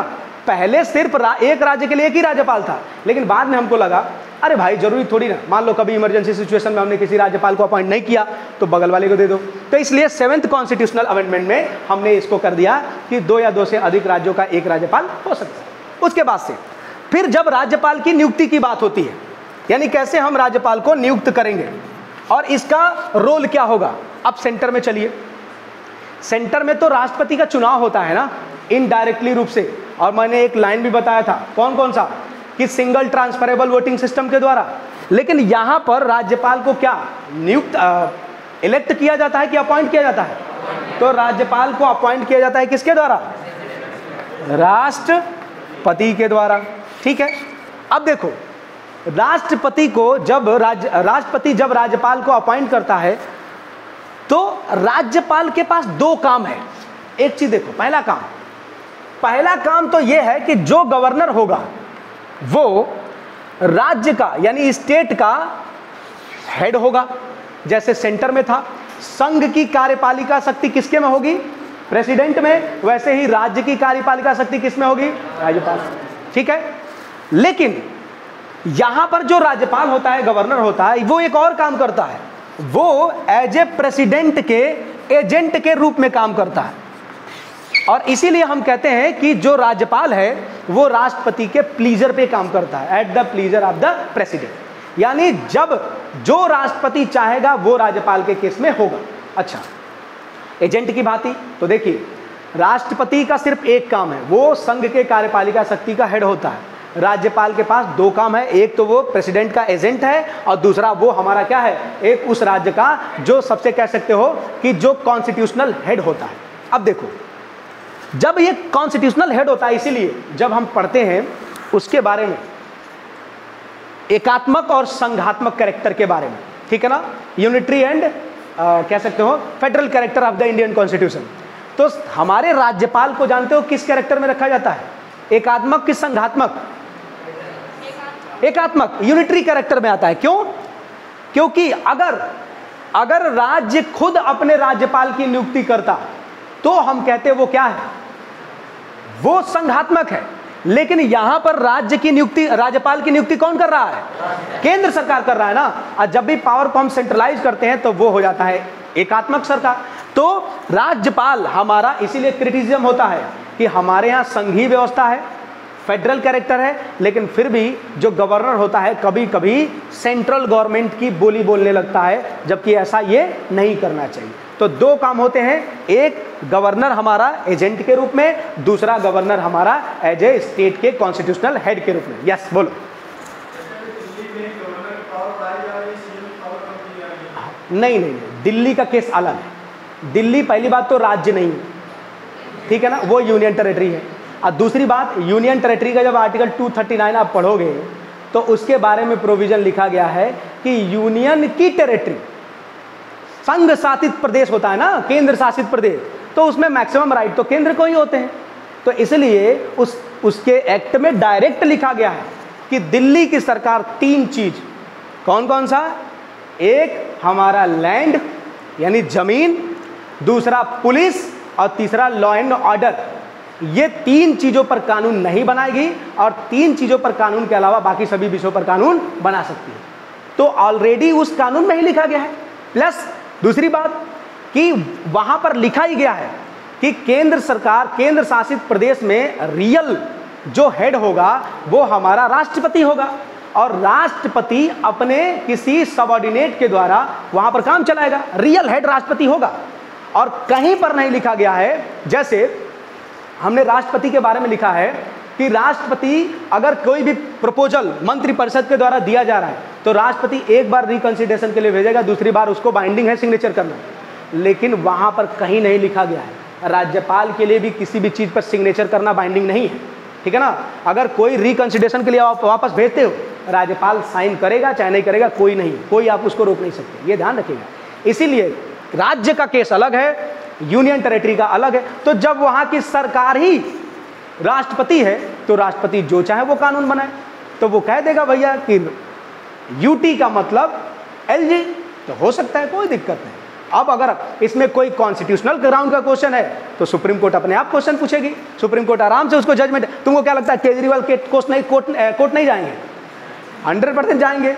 तो कोर्ट जाएंगे, देखो क्या जजमेंट निकलता है, खुद पता चल जाएगा। देखो एक और चीज, जो चीजें अभी मतलब इनिशियल स्टेज में चल रही हैं उसको फाइनल होने दो, फाइनल जब होगा तो मजा आएगा। क्योंकि यूपीएससी जब प्रश्न पूछता है कोई ट्रांजिशनल प्रश्न नहीं पूछता। जैसे मान लो कोई बिल है, कोई बिल पार्लियामेंट में इंट्रोड्यूस हुआ तो जब पास हो जाएगा तब पूछा जाएगा, जब अभी पास नहीं होता है तो उस पर ज़्यादा टाइम देने की आवश्यकता नहीं। एक और चीज़ जो हमारी बहुत ही एक छोटी गलती हो जाती है, जैसे देखिए कभी भी करंट इशू पे आप ध्यान देते हो तो जब करंट इशू पे करंट अफेयर आप पढ़ते हो तो उसको एक लिमिटेड टाइम दीजिए, प्लस एक ही मैटर को बार बार पढ़ने की आवश्यकता नहीं है।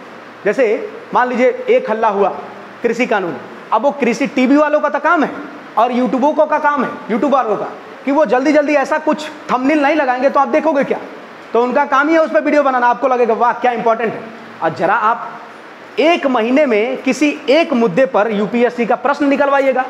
देखो हमने तो डिटेल में एनालिसिस किया, तब मैं तुमको बता रहा हूँ। अगर सफलता पानी है और पीएचडी करनी है, दोनों में अंतर है। तो अगर आप एक महीने का एक क्वेश्चन निकालोगे तो हार्डली किसी एक महीने से एक करंट के इशू पर यूपीएससी प्रश्न छापती है। और हम कितना पढ़ते हैं करंट अफेयर? बहुत ज़्यादा पढ़ते हैं। मेंस के ओरिएंटेड तुम प्रश्न देखो तो करंट से कितना इशू आता है, बहुत ही लिमिटेड, और उसमें फिक्स है कि क्या चीज़ें आनी है। और उसके लिए अखबार वालों को तो भैया कॉलम भरना है, वो तो डेली आर्टिकल छापेंगे, और यूट्यूब वालों को वही काम है क्योंकि उनको रेवेन्यू जनरेट करना है। तो उसी आर्टिकल के ये देखिए इसका आर्टिकल आज ये हो गया, वो हो गया, एक ही बात को 20 बार। लेकिन क्या क्वेश्चन आते हैं? नहीं। 2019 में जब मेंस हो रहा था तो लोग कह रहे थे कि कोरोना कोरोना चल रहा है, कोरोना प्रश्न आया, एक को प्रश्न नहीं है। बाद में 20 वाले में प्रश्न पूछा कोरोना से रिलेटेड, वो भी एक प्रश्न। तो क्या मत, जिस क्वेश्चन का एक बार पढ़ना, हमको एक बार पढ़ लो काम खत्म। जैसे एलजी ने काम किया, एक दिन पढ़ो, एलजी की पावर देख लो, यूटी की पावर देख लो, काम खत्म। अब दोबारा उस टॉपिक को छूना नहीं। अरे भैया हिस्ट्री, ज्योग्राफी, पॉलिटी, इकोनॉमी भी तो है, साइंस भी है, खाली करंट थोड़ी ना है कि खाली करंट पास करके निकल जाओगे। हर चीज़ को आपको फिल्टर करना सीखना पड़ेगा। अगर फिल्टर नहीं करोगे अगर चाय को ऐसे ही हम कितना भी खौला दें और चाय डायरेक्ट चाय पत्ती के साथ पिएंगे, मज़ा नहीं आएगा। जब तक हम वो क्या होता है, वो छलनी जो भी हो वो छान के पियोगे तो मज़ा आएगा। और जितनी पतली छन्नी होगी चाय उतना ज़्यादा बढ़िया फिल्टर होगा। इसीलिए जितना, और इसके लिए मैं जो बोल रहा हूँ, मैं नहीं कह रहा हूँ कि जो मैं कह रहा हूँ वही मान लो, मेरी बात तुम ना मानो, लेकिन आप जो प्रश्न आया उसकी बात तो मानोगे ना, जो क्वेश्चन का पैटर्न है उसकी बात तो मानोगे ना, आप वही मानिए बस, ठीक है। चलिए कहाँ पर थे हम लोग? ये हो गया। अब देखिए राष्ट्रपति की नियुक्ति, राज्यपाल की नियुक्ति कौन करता है? राष्ट्रपति करता है, ठीक है ना, ये ध्यान रखेगा। अब ध्यान रखेगा, राज्यपाल की नियुक्ति हमारा राष्ट्रपति करता है। एक ट्रेडिशन है कि जिस राज्य में राज्यपाल की नियुक्ति होती है उसके मुख्यमंत्री से क्या लिया जाता है? परामर्श लिया जाता है। लेकिन इसका कहीं पर संविधान, अब देखो स्टेटमेंट आ गया यूपीएससी में कि राज्यपाल की नियुक्ति के लिए उस राज्य के मुख्यमंत्री से सलाह लेना अनिवार्य है। स्टेटमेंट सही है गलत है? गलत है। बस एक ट्रेडिशन है, ये कंपलसरी नहीं है और कहीं लिखा नहीं गया, ये ध्यान रखेगा। इसी प्रकार जो उप प्रधानमंत्री होता है, उप मुख्यमंत्री होता है, इसका भी कहीं प्रोविजन है क्या हमारे यहाँ? नहीं है, तो ये ध्यान रखेगा। तो नियुक्ति बाई राष्ट्रपति, अगर रेजिग्नेशन देगा तो भी किसको देगा? राष्ट्रपति। कार्यकाल कितना होता है इसका? 5 ईयर, 5 साल। लेकिन राष्ट्रपति जब चाहे तब इनको क्या कर सकता है? पद से हटा सकता है, क्योंकि ये क्या करते हैं? ये उसके प्लीजर पे काम करते हैं, इसलिए राष्ट्रपति जब चाहे तब इनको हटा सकता है, ये ध्यान रखेगा। अच्छा, इसके साथ साथ अगर देखा जाए तो राज्यपाल के रूप में देखा जाए इसके आगे, तो इसकी भी जो शक्तियां हैं वो राष्ट्रपति के जो समान शक्तियां। तो चलिए कुछ देखते हैं शक्तियों के बारे में, क्या क्या शक्तियां हैं, क्या क्या नहीं है। चलिए लास्ट में जब थियरी समझ लेंगे तो फिर आर्टिकल बाजी करेंगे हम, तो टेंशन ना लो। देखो हमें ना बताने में कोई दिक्कत नहीं है। दिक्कत क्या है? आप लोगों के पास वो टाइम टेबल गया है? टाइम टेबल गया है? नहीं गया है ना? उस टाइम टेबल को आप देखिएगा। 1.5 घंटे में 4 टॉपिक की बात की गई है। अगर 1.5 घंटे में मैं 4 टॉपिक पढ़ा दूं तो आपका दिमाग ऐसे उड़ जाएगा, लेकिन मैं फिर भी बताने की कोशिश करता हूं। एक ही दिन में हाई कोर्ट, स्टेट और ट्रिब्यूनल पढ़ाना है। 1.5 घंटे में बताओ कैसे पॉसिबल है? तो बताओ, जब ऐसे पढ़ाओगे तो हर तुम्हारी बात को मैं कैसे करूँगा? समझ रहे हो ना मेरी बात को? तो ये बात है। नहीं तो तुम तो ऐसे बाहर आके कितना भी पूछो, हम तो खजाना है, ऐसे खजाना कि तुम लूटते हार जाओगे, लेकिन हम ख़त्म नहीं होंगे कभी। आइए अब पावर की बात करते हैं। पावर, अब पावर में जैसे प्रेसिडेंट की पावर थी, क्या क्या? एग्जीक्यूटिव, लेजिस्लेटिव और जुडिशरी, इसकी भी पावर है। कौन सी पावर इसके पास नहीं है, पहले तो यही देख लेते हैं। पहली बात देखिए, क्या गवर्नर के पास से डिप्लोमेटिक पावर है क्या? आप कहोगे नहीं। क्या गवर्नर के पास इमरजेंसी पावर है? तो आप कहोगे नहीं पावर, ये ध्यान रखिएगा। अब क्या पावर है उनको देखते हैं। कार्यपालिका शक्ति, विधायिका शक्ति और हमारा उसके साथ साथ देखा जाए तो हमारी न्यायपालिका शक्ति। तो चलिए देखते हैं। पहला क्या है? Executive power. एग्जीक्यूटिव पावर में क्या है? जो राष्ट्रपति का था वही हमारा राज्यपाल का। कैसे? जैसे हमने देखा था कि राष्ट्रपति नियुक्ति करता है किसकी? तो सभी मंत्री और प्रधानमंत्री की नियुक्ति करता है। उसके साथ साथ अटॉर्नी जनरल की नियुक्ति करता है, कैग की नियुक्ति करता है, इलेक्शन कमीशन की नियुक्ति करता है, एससी, एसटी, ओबीसी, माइनॉरिटी, अल्पसंख्यक, इन सबके आयोगों के सदस्य और अध्यक्ष की नियुक्ति करता है। फाइनेंस कमीशन के अध्यक्ष की नियुक्ति करता है, उसके मेंबर्स की नियुक्ति करता है। वैसे ही राज्यपाल राज्य में मुख्यमंत्री और उसकी मंत्रियों की नियुक्ति करता है।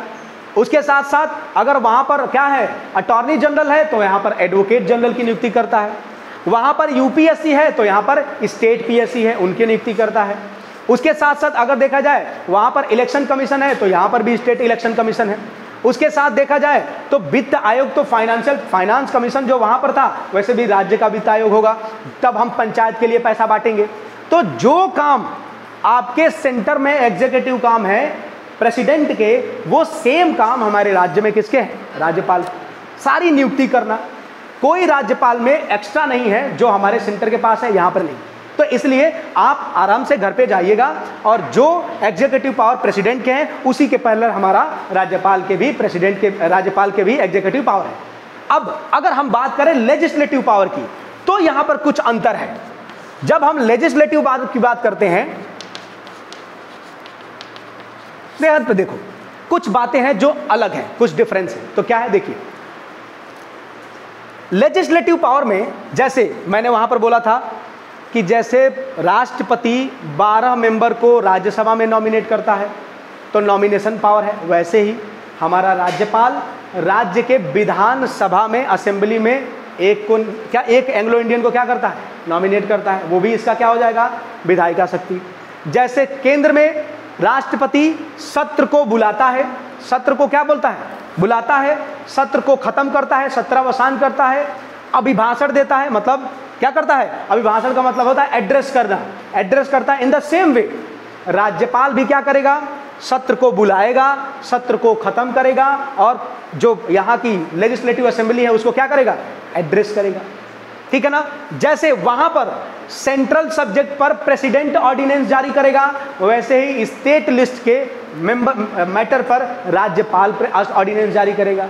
जैसे वहां के ऑर्डिनेंस की पावर की वैलिडिटी 6 मंथ, वैसे यहाँ के ऑर्डिनेंस की पावर की वैलिडिटी 6 मंथ 6 वीक। मैंने बताया था कैसे मैक्सिमम अध्यादेश की वैलिडिटी कितनी हो सकती है, 6 महीने 6 सप्ताह। जैसे अगर त्रिशंकु विधानसभा है, मतलब चुनाव हुए लेकिन चुनाव में किसी भी पार्टी को स्पेशल मेजॉरिटी नहीं मिली, तो जैसे राष्ट्रपति अपने विवेक के अनुसार डिस्क्रिशनरी पावर से किसी को प्रधानमंत्री नियुक्त कर सकता है, ये भी अपने यहाँ पे क्या कर सकता है, नियुक्त कर सकता है, सीएम बना सकता है। वो अलग बात है कि 1 महीने के अंदर उनको क्या करना पड़ेगा, अपना पूरा दिखाना पड़ेगा कि हम मेजॉरिटी में हैं कि नहीं। तो उसके साथ साथ जो विधायिका शक्ति हमारे केंद्र में राष्ट्रपति के पास है वही हमारे राज्यपाल के पास है, लेकिन कुछ अंतर है। क्या, देखो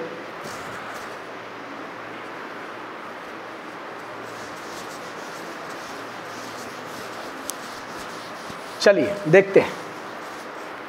देखो एक अंतर तो यह है, देखो जब भी कोई लॉ हम बनाते हैं तो इस लॉ को जब बनाएंगे तो राज्य की बात हो रही है, तो जब विधानसभा से कोई लॉ पास होके किसके पास गया, गवर्नर के पास। एक विधानसभा से संसद से कोई कानून पास होके किसके पास गया, प्रेसिडेंट के पास। तो प्रेसिडेंट के पास कितने पावर, 3, रिकंसिडरेशन, यानी पास, फेल या फिर रिकंसिडरेशन। जब गवर्नर की बात होती है ना, तो गवर्नर के पास निम्न राइट है, या तो वो उस प्रपोजल को पास कर दे, दूसरा है कैंसिल कर दे, रिकंसिडरेशन के लिए क्या कर दे, वापस कर दे, ठीक है ना, ये ध्यान रखिएगा। और चौथा जो सबसे मोस्ट है वो है होल्ड फॉर प्रेसिडेंट, राष्ट्रपति के लिए क्या कर दे, होल्ड कर दे। तो बिल के मामले में, बिल के अप्रूवल के मामले में जहां राष्ट्रपति को 3 पावर थे, वहीं राज्यपाल को कितने पावर हैं, 4 पावर। वो राष्ट्रपति के लिए कोई बिल को होल्ड कर सकता है। अब देखो कुछ मामलों में राष्ट्रपति के लिए बिल को होल्ड करना जरूरी होता है। जैसे मान लीजिए कोई ऐसा कानून है, ऐसा कोई लॉ है, ठीक है ना, जो विधानसभा ने पास किया, जिस पर जो राष्ट्रपति के अंतर्गत आता है, तो उस बिल को क्या करना पड़ेगा, राज्यपाल को होल्ड करना पड़ेगा प्रेसिडेंट के लिए। कोई ऐसा बिल है जिस बिल पर सेंटर यानी राष्ट्रपति कानून बनाता है, उस कानून पर राज्यपाल कभी ध्यान रखेगा ऑर्डिनेंस भी नहीं जारी करेगा, ऑर्डिनेंस राज्यपाल जारी करेगा सिर्फ और सिर्फ स्टेट लिस्ट पे, ये ध्यान रखेगा।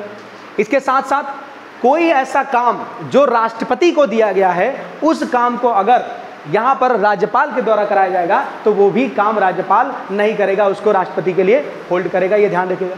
तो ये 4 राइट हैं। अब देखिए जैसे मैंने बोला था कि राष्ट्रपति अगर किसी को वापस कर देता है, ठीक है ना, और दोबारा उसको पास करके पार्लियामेंट ने भेजा, तो उसको पास करना जरूरी है।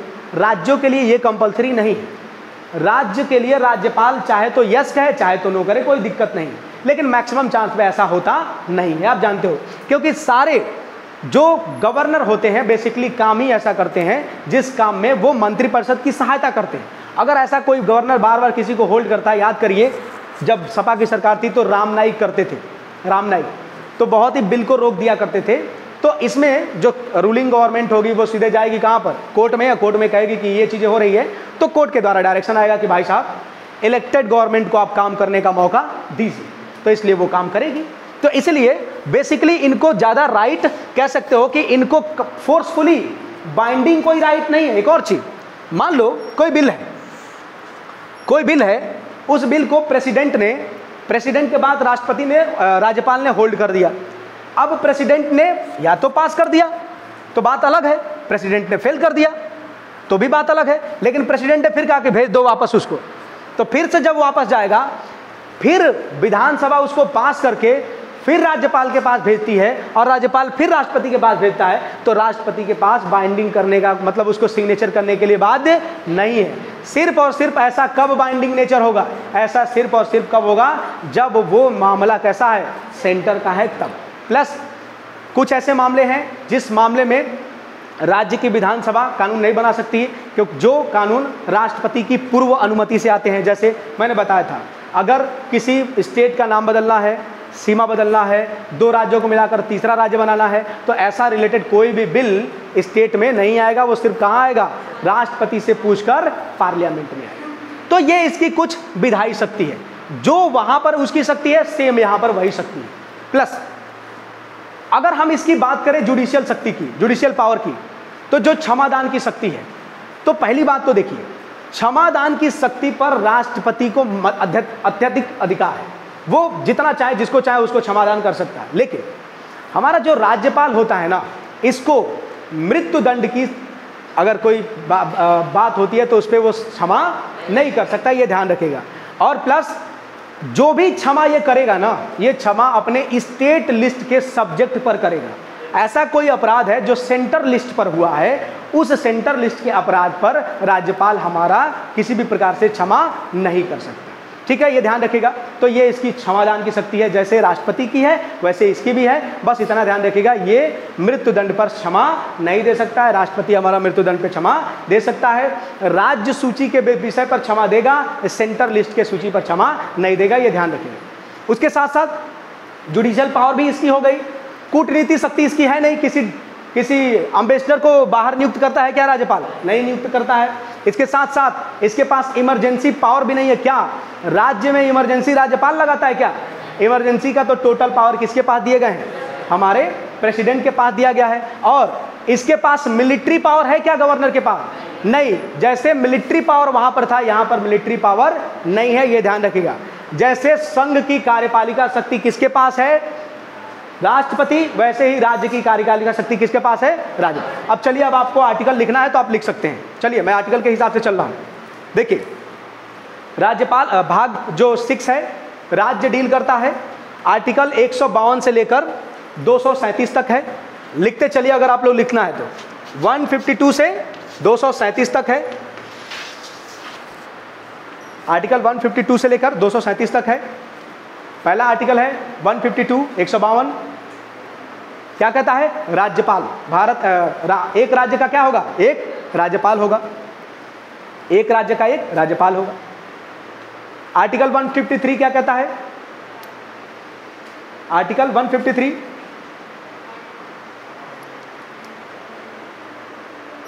आर्टिकल 153 कहता है कि जैसे वहां पर था क्या, कि संघ की कार्यपालिका शक्ति किसके पास है, वैसे ही राज्य की कार्यपालिका शक्ति।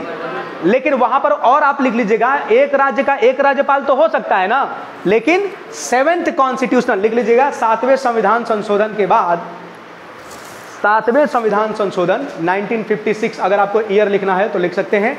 7th कॉन्स्टिट्यूशनल अमेंडमेंट के बाद 2 राज्यों का एक राज्यपाल हो सकता है। 2 राज्यों का एक राज्यपाल हो सकता है।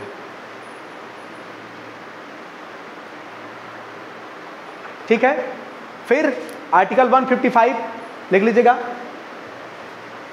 आर्टिकल 155, राज्यपाल की नियुक्ति, राज्यपाल की नियुक्ति कौन करेगा? प्रेसिडेंट करेगा। राज्यपाल की नियुक्ति राष्ट्रपति करेगा, ध्यान रखिएगा। आर्टिकल 156, आर्टिकल 156, तो आर्टिकल 156 में लिख लीजिएगा कि मंत्रिपरिषद कह रहे हैं, राज्यपाल राष्ट्रपति के प्रसाद पर्यंत काम करेगा। राज्यपाल राष्ट्रपति के क्या करेगा, प्रसाद पर्यंत काम करेगा, at the pleaser of the president काम करेगा। ठीक है, राज्यपाल राष्ट्रपति के प्रसाद पर्यंत काम करेगा। ओके, दूसरा एक लिख लीजिएगा, राज्यपाल राष्ट्रपति के एजेंट के रूप में काम करेगा। एक तो प्रसाद पर्यंत प्लीजर पे काम करेगा और दूसरा एज ए एजेंट के रूप में काम करेगा। ठीक है, नेक्स्ट आर्टिकल 157,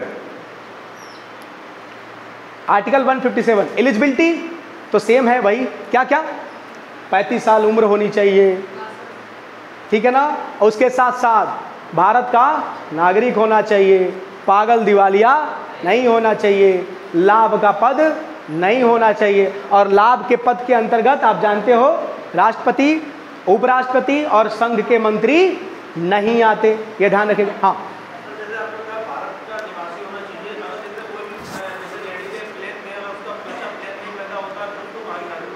अभी नागरिकता नहीं पढ़े हो ना, नागरिकता पढ़े हो, नहीं पढ़े, तो नागरिकता जब पढ़ा जाएगा और नागरिकता के बारे में बताया जाएगा तो नागरिकता अर्जन के प्रावधान है।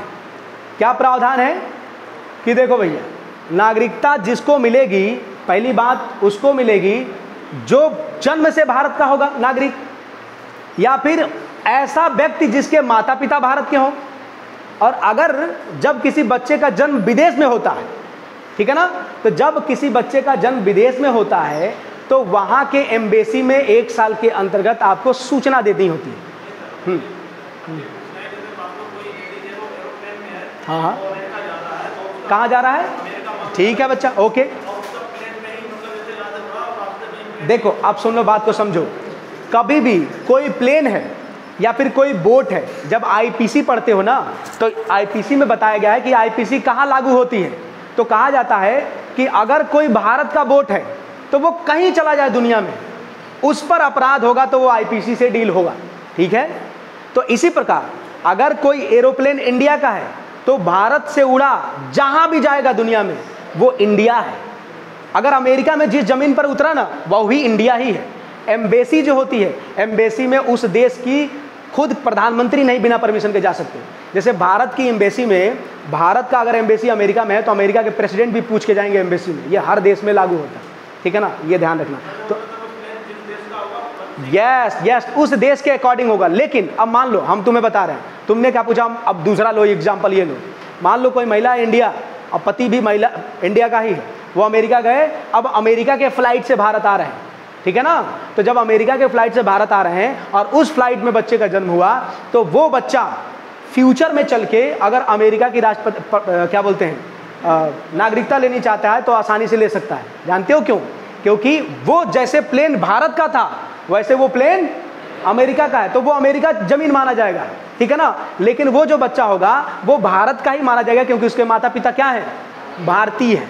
लेकिन अगर उसके माता पिता चाहते हैं कि मेरे बच्चे को अमेरिका का क्या मिल जाए, नागरिकता मिल जाए, तो वो नागरिकता दिला दें। अगर वो अमेरिका की नागरिकता दिला देंगे तो उनको भारत की नागरिकता नहीं मिलेगी। ये बात है, ठीक है, ओके। चलिए तो देख लीजिए, एक बार फिर से रिवाइज कर लीजिए। आर्टिकल 153 राज्यपाल के बारे में बताता है, आर्टिकल 154 राज्य की कार्यपालिका शक्ति के बारे में बताता है, उसके बाद से 155 कोई कंफ्यूजन है क्या? क्या 100 किसमें? देखो देखो बात को समझो, आर्टिकल 152 से चीजें शुरू होती हैं, ठीक है, और राज्य के बारे में बात हो रहा है। तो जैसे राज्य के बारे में बात होगा तो आर्टिकल 152 राज्य के बारे में बताएगा, आर्टिकल 153 राज्यपाल के बारे में बताएगा क्योंकि राज्य का हेड कौन होता है, राज्यपाल। उसके बाद से मैंने आर्टिकल 154 जो राज्य की कार्यपालिका शक्ति होगी वो किसके पास होगी, राज्यपाल के पास होगी। बाकी तो मैंने डिटेल में बताया ही। चलिए नेक्स्ट, 56 हो गया ना, प्रसाद पर्यंत। आइए 57 हो चुका है। अच्छा एज हो गया ना उसका 58। शर्तें, राज्यपाल बनने की शर्तें, राज्यपाल बनने की शर्तें, शर्त में वही वो एक है, लाभ का पद नहीं रखा हो, लाभ का पद धारण नहीं किया हो। 159 लिख लो, शपथ, ऑथ। राज्यपाल को शपथ कौन दिलाएगा, राज्यपाल को शपथ कौन दिलाएगा, हाई कोर्ट का चीफ जस्टिस, हाई कोर्ट का मुख्य न्यायाधीश। राज्यपाल को शपथ कौन दिलाएगा, हाई कोर्ट का मुख्य न्यायाधीश। फिर लिखेंगे आर्टिकल 160, आर्टिकल 160,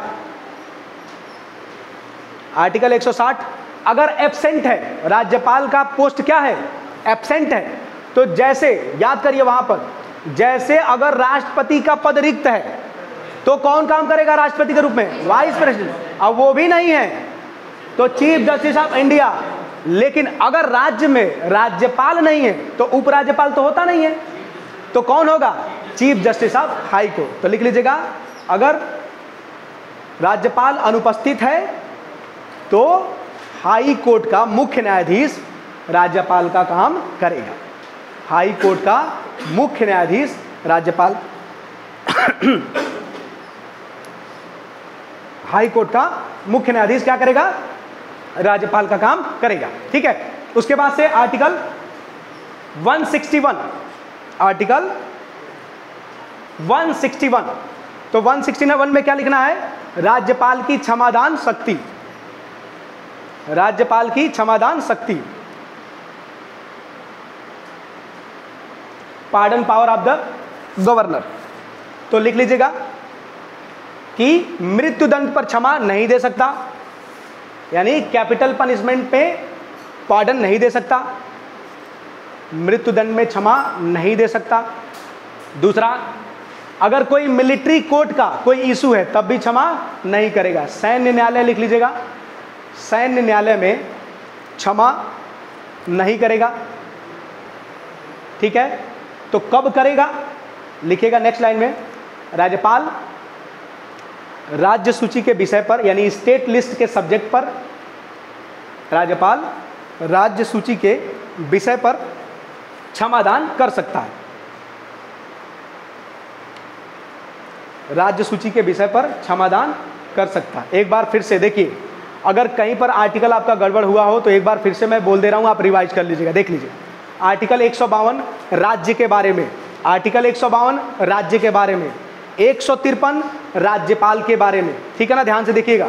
154 राज्य की कार्यपालिका शक्ति किसके पास, राज्यपाल के पास। ठीक है ना, आर्टिकल 154 राज्य की कार्यपालिका शक्ति किसके पास, राज्य के पास।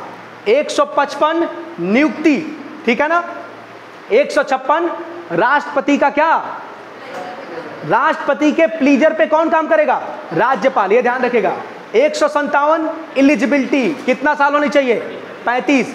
और 158 शर्त, यानी राज्यपाल बनने की शर्त क्या होनी चाहिए, तो क्या शर्त होनी चाहिए, लाभ का पद नहीं धारण किया हो। 159 शपथ कौन दिलाएगा, chief justice of high court. और 160 अगर एब्सेंट है तो कौन रहेगा, CJHC, ठीक है ना। और 161 क्षमादान शक्ति। और यहीं पर लिख लीजिए नोट, एक करके नोट करके, हाँ बस खत्म ही है, हमको बुला रहे हैं, अच्छा ठीक है। 161 हो गया। और आप नोट करके लिख लीजिएगा कि कार्यकाल, राज्यपाल का कार्यकाल लिख लीजिएगा कितना साल है, 5 साल। लेकिन क्या फिक्स है, नहीं है। मतलब राज्यपाल जब चाहे तब उसको क्या कर देगा, हटा देगा। तो देखो, अगर आपसे कोई पूछ दे कि कार्यकाल आप किस आर्टिकल में रखोगे, तो आप मुझे बता सकते हो कार्यकाल को हम किस में रखें, बताओगे, कार्यकाल को हम किस आर्टिकल में रखेंगे, हाँ, जिसमें प्लीजर वाला मामला है, एट द प्लीजर, उसी में आप कार्यकाल लिख सकते हो। कितना, 5 साल। और 5 साल से पहले भी अगर राष्ट्रपति चाहे तो हटा सकता है। देखो एक काम करो, कहीं पर भी कोई कंफ्यूजन हो, ठीक है ना, तो आप आराम से उसको पढ़िएगा। कल मेरी क्लास होगी, तो चूंकि कल क्लास से पहले मैं आऊँगा, तो अगर या फिर क्लास के बाद में भी कुछ टाइम रुकने की कोशिश करूँगा, अगर कोई कंफ्यूजन है किसी को तो वो पूछ लेगा, ठीक है ना। प्लस आप एक काम कीजिए, मेरी हम्बल रिक्वेस्ट है कि आप प्रेसिडेंट वाला लेक्चर एक बार जरूर देख लीजिएगा, तभी आपको सारी चीज़ें क्लियर होंगी। कल चल के जो है हमारा प्रोसेस, कल मेरी क्लास रहेगी, तो कल हम लोग क्या देखेंगे, देखिए कल हमको देखना है यूपीएससी के बारे में, तो पढ़ के आइएगा, ठीक है ना। यूपीएससी के बारे में और ट्रिब्यूनल के बारे में, जो अधिकरण है इनके बारे में पढ़ेंगे, और नागरिकता भी कल हम पढ़ेंगे, ठीक है ना। तो ध्यान रखिएगा कल अच्छे से, कल मिलते हैं हम लोग, ठीक है ना। जय हिंद।